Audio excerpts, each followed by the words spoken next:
The incredible truth about ancient Indian texts describe flying machines called Vimanas, ये राज अभी तक पूरी तरह एक्सप्लेन नहीं हुआ।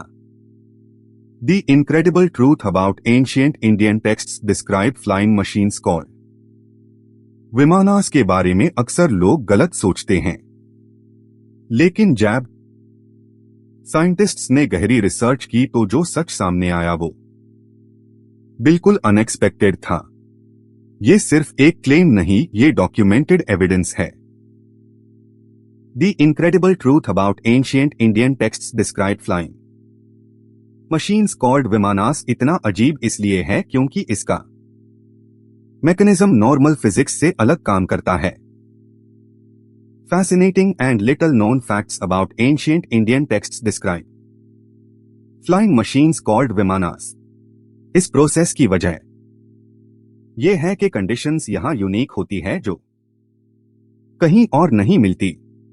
रिसर्चर्स ने इस फेनोमेनन को मेजर किया और नटैज ने पूरी साइंटिफिक कम्युनिटी को चेंज कर दिया।